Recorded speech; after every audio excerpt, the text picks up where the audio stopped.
Welcome to Lee Does Stuff. Here's what you'll need for this project. I'm going to start by prepping the area. I noticed that there's these stickers on the side of the wall here, so I'm going to use my 5-in-1 to break them off. So let's get these off and then we're going to get into sanding. And I'm just going to go in a circular motion and I'm just going to work my way around the whole bottom of the sink from one side to the other. Make sure to be very thorough with your sanding. The paint will bite a lot better once you apply it to a sanded surface. I'm using 120 grit sandpaper for this job.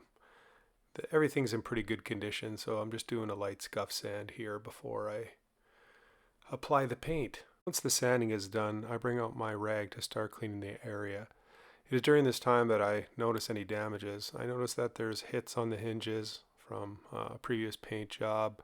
I noticed that there's also water damage at the very bottom, kind of by those pipes there. I'm just surveying the whole area to see what I'm dealing with. This is what the customer had currently on their cabinets, so we are going to be using this under the sink and it'll be a perfect match. It's nice because it's a primer and paint all in one, and it'll help with that water damage that you see there at the bottom. And I'm going to start in the top right corner. I'm going to start far away from me and then I'm going to work out. This is going to prevent any paint from getting on my arms. So if anybody's new to painting, you have to get very strategical about how you're going about things. And I'm continuing on, working my way from top to bottom, from left to right, top, working my way to the bottom. We're going to be getting close to hoses and pipes. You want to bring out your brush, cut around them. If anybody's new to painting, under the sink is probably, it has to be just one of the best places to learn, because so what if you get a hit here or there? Speaking of which, I'm noticing something here. If you notice any paint marks like this, bring out your trusty wet rag, a painter's best friend, give it a wipe, and you will see that if you get to it quickly, it'll just go away. If you're working around any pipes like this, just be very gentle. I'm putting very light pressure on the pipe when I lift it.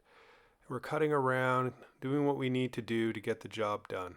Just have confidence when you go around these pipes and these kind of areas. Remember, you have your wet rag. If you'll notice just above where my brush is there, here we are again. I did a hit. I bring out my wet rag and it's going to take care of business every time. It'll take care of business every single time. And we're cutting around more. What you want to do is, every area that you do, you want to start surveying, looking around. Have I made any hits?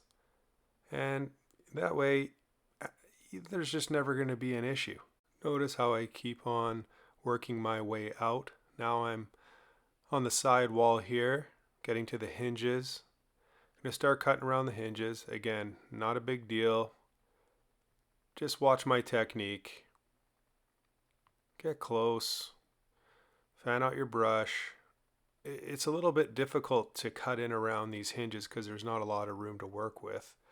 But you know what? Just take your time and move your brush in any direction that you need to.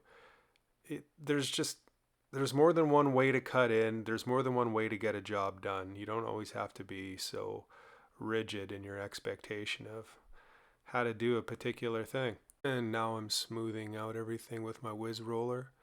Heading to the bottom hinge, and it's the same process as the top.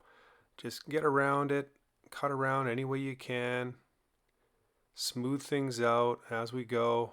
And we're done the right side. Now we're going to move to the left, and again, working our way out. Notice how I haven't done the very bottom. The bottom is going to be last.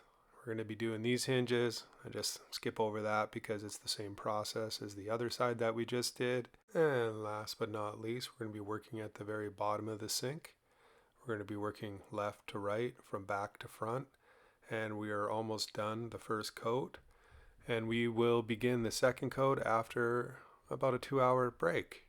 Okay, so you repeated the process and you finished your second coat. Things are all dry, and now here we are. We're going to be laying these pig pads down for added protection.